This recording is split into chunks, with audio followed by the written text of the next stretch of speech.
When a world record falls, the field doesn't just cheer, it remembers. A stone doesn't care who throws it, but it never forgets who sent it furthest.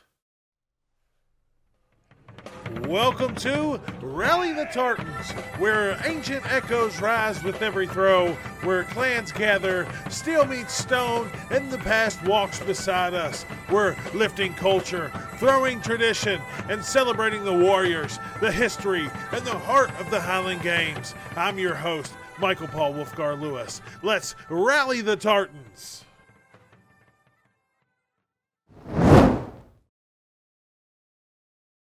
We're not looking at the best throwers of the year. We're looking at the best generation yet, and they're just getting started. Welcome to episode 9 of Rally the Tartans. And I know I may have just triggered some of you with that first line right out of the gate, but I want you to understand in 2025, we have seen 25 world records broken. And when I say the best generation yet, it's really a mixture of past, present, and future. If we look at somebody that's been in the games for quite a while, she's still making waves in her 65 to 69 Masters age group. Miss Sue broke 7 world records this year. Now, as a coach, could it be bigger athletes with better technique? The data and coaching matter more now than ever. We also have a youth pipeline that you could talk about. The women's side of the sport is exploding with talent. These are the things that we're going to get into. What really matters with the Highland Games, we're going to kind of take a look at some of the things that are wrong with the Highland Games. And how do we make this a more credible sport? But let's make sure to give credit where credit is due. And we're going to talk about some of these record breakers, these world record holders that have had an incredible 2025. But before we do that, let's also talk about something super special in the 2 games left for this year. Ladies and gentlemen, coming up December the 6th in North Carolina, you have the Holiday Highlander number 8. They've been doing this for quite a while. The Holiday Highlander is an athletic competition with a mix of strongman events and Highland Games events. So it's the best of both worlds. Now, all competitors are required to wear a kilt for the competition, but the proceeds all benefit continuing the mission. Go hang out with the Danzigs, throw heavy things, enjoy the bagpipes, and enjoy continuing the mission pups on December 6th.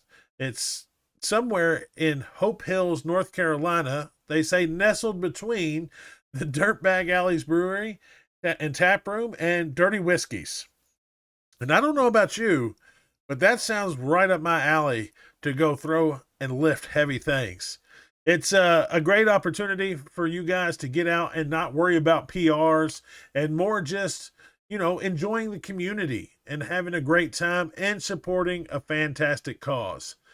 Now, most likely, if you're listening to this right now, that's already come and gone because that's 48 hours or so away, and you probably don't even have time to register. But if you're hearing this Saturday and it's early in the morning on the 6th, get down there, go have a great time, and enjoy. Now, if you're catching this a little bit earlier in the month of December, make sure you take the opportunity to get down to California. California. Oh my gosh, what a crazy week it's been for me. Get down to Ocala, Florida, and go register or enjoy Clan Kringle. Now, that's a charity game that's in Ocala, Florida this year. They also have a junior division, but they are raising funds and they're directing it towards the Marion Therapeutic Riding Association. And you can find more information about that games on the Foundation for Scottish Athletics.org. That's F4SA.org. These are 2 amazing opportunities for us to do what we love, throw heavy, lift heavy, but also support the community that they're in. Guys, I can't tell you how amazing that is for these groups to continually do these. I believe Clan Kringle is on year 4, and the Holiday Highlander is obviously this is the 8th one. So do yourself a favor, make sure you get down there and make sure you have a fantastic time with all your Highlander friends. Now,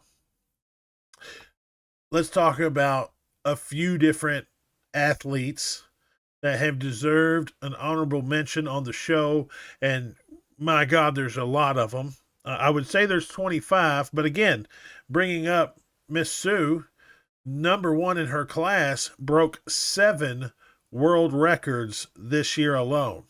Now, she still holds more than those 7. She holds them from prior classes, but we will just start with the ladies first because, man, they deserve it. What a fantastic year they've had. And just kind of flipping through some of my notes for the games, we have, my gosh, just an amazing effort. Emily Adams broke 3 records herself this year in the women's masters from 40 to 44.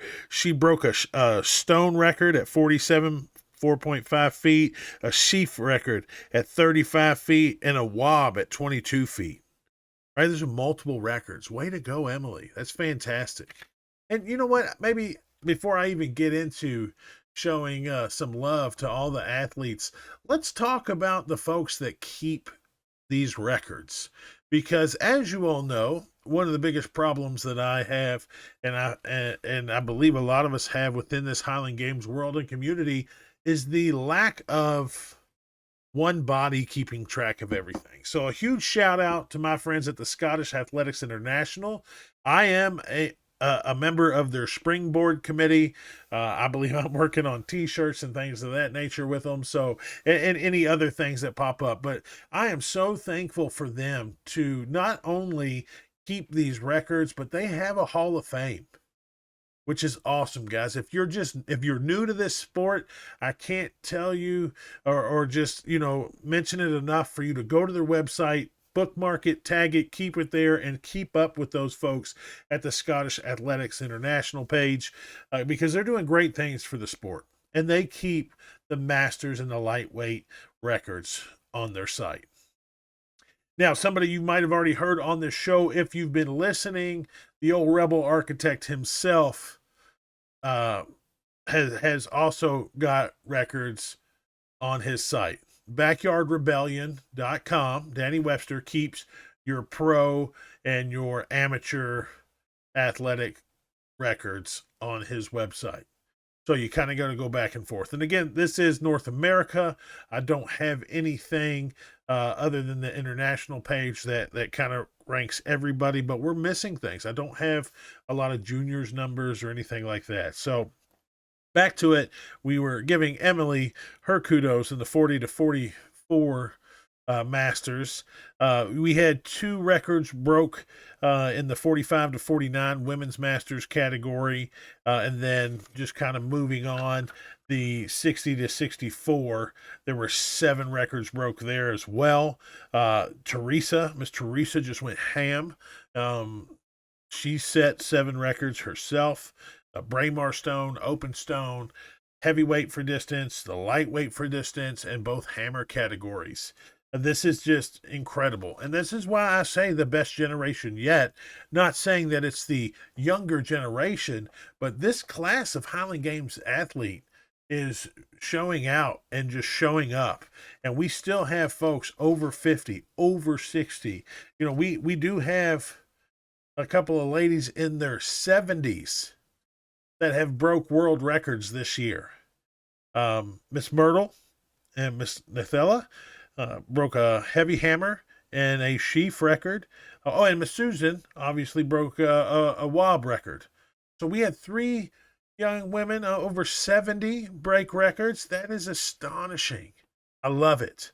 Now, I don't believe I have any men's pro records broken this year. I do believe one gentleman that I love to see this story, and I'm probably going to butcher his name, broke a stone record this year in the amateur class. This man is from South Africa. He is now a farmer in Nebraska. And as soon as I can figure out a way to get in touch with him, I want to have him on the show because this was his first year in the Highland Games, and he broke the record for stone put because he was a shot putter. He his name is Burger. I believe that's how you say it. Burger. I'm sure it's from South Africa and it's pronounced a different way. But I love this. I am so happy to see people from other countries, not just with Scottish heritage, but people from other cultures coming in and having a great time at this sport. That's really what it's all about. Big shout out to and again, this is something that I have coming up here soon that I haven't had the opportunity to make very public. But a big shout out to Ted Van Vliek.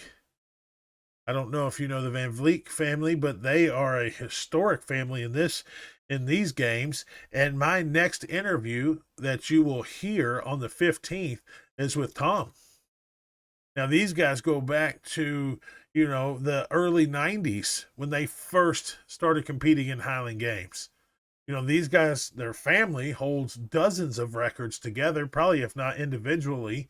But these folks are individuals that we're bringing on the show because of how important it is to highlight these years. These are some golden years for us. When I graduated high school in 2001, that's right, I'm still young. I know the gray beard might confuse you. I graduated at 17 in 2001. I'm an 83 baby. But there were only 100 games around the country. Now we're well over 200 games and we're continuing to grow. That is super important for everything that we're doing. That's super important for the athletes. And that's why we're going to get into a little bit more conversation about how we make this better for everybody.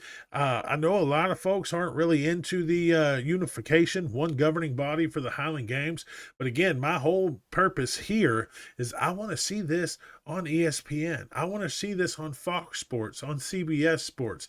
You might not be able to catch it live. It might be a later taping to where it's broken down into the highlighted events. But these athletes that I'm talking about, these athletes that you go and watch on Saturday and Sunday or wherever, whenever, these are amazing athletes and they deserve to be highlighted and they deserve to be shown off. And that's kind of what we'll talk about. So I know I didn't get into everything and everybody that broke records. There's Michael Dickens broke a couple records. Stuart Ross broke a record. Levi Peck broke a record this year. There's all kinds of folks out there breaking records. I highly suggest if you're interested, like I am. I'm a super nerd. I love to read. I love to research. I love being a part of it that way. Make sure you get to those websites. The backyardrebellion.com is going to get you numbers for your pro men and your amateur. And then you swing on over to the Scottish Athletics International, and they'll be glad to take care of you for some of your Hall of Fame records. And then some of your women's masters, men's masters, and men's lightweight records. Obviously, we're still missing a few, right? I don't have any indication just yet on the worldwide records and the juniors records and some things like that. And that's things that we're going to talk about. And we're going to start addressing from that aspect. But I do believe it's a standard that's worth fighting for, right? We stand as one of the oldest strength traditions in the world. We throw stones the way warriors once tested their worth. We we bend wood like it's still a tree waiting to be battle ready, and we send steel through the sky like we're trying to strike thunder, and yet the world doesn't get to see what we see when we go out on the weekend with our weekend warrior friends. They don't realize that every athlete who steps to the trig is carrying centuries of culture wrapped in muscle and colossal hands and raw, stubborn pride, that raw, stubborn Scottish pride that we talk about. But hear me now. If we want the world to respect this sport, we must respect it just as fiercely. We want the games to grow. We want our athletes to be seen. We want we want our children to know that these throwers like we know them. Then we got to build a sport worthy of that future. One record book, one standard measurement, one source of truth. Because a broken record without a place where every Highlander can find it is a victory that fades. And our victory should be carved into stone. Imagine a single archive where every elite, every class verified. Imagine knowing exactly who climbed the summit, when they did it, who tossed that hammer the furthest, and then gives us a mark to go after. I'm a track and field coach. We talk about our record holders weekly. We talk about who's chasing the king or the queen, right? Women's class. By the way, shout out to one of our young sophomore female throwers who took the school record last year. Now, her father has held the record at our school for 30 years in shot put and discus. We'll talk about that later, though. I just get excited. This isn't politics. It's legacy. And if we call ourselves one of the toughest strength sports on earth, then we got to protect that claim. Not with suspicion, not with arguments, but with proof, with standards, with testing that honors that clean, honest work it takes to master this craft. And by God, I can tell you, it takes a lot to master this craft. I don't think I will ever master it at this point, as much as I try and much as I work on it. What about drug testing? It's not about catching cheaters. It's about defending the athlete who does it right.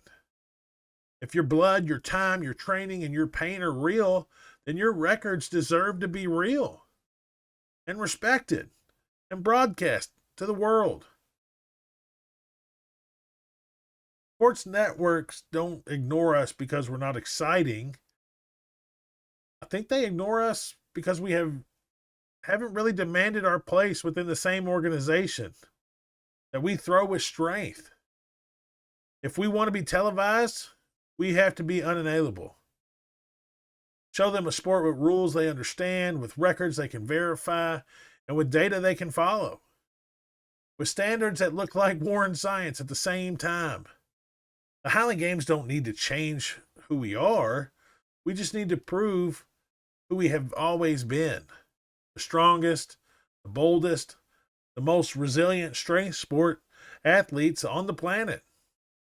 A culture forged in stone, steel, timber, and tradition. Let the world see us. Let the record stand. Let the games rise.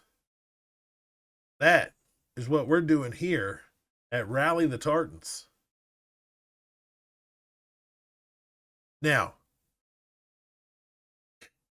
if we turn our look towards the entertainment and we had to pick 3 problem areas out of it, we could laugh and joke with the Rebel Architect, because he seemed to ruffle feathers with his wing trig versus his standard trig controversy.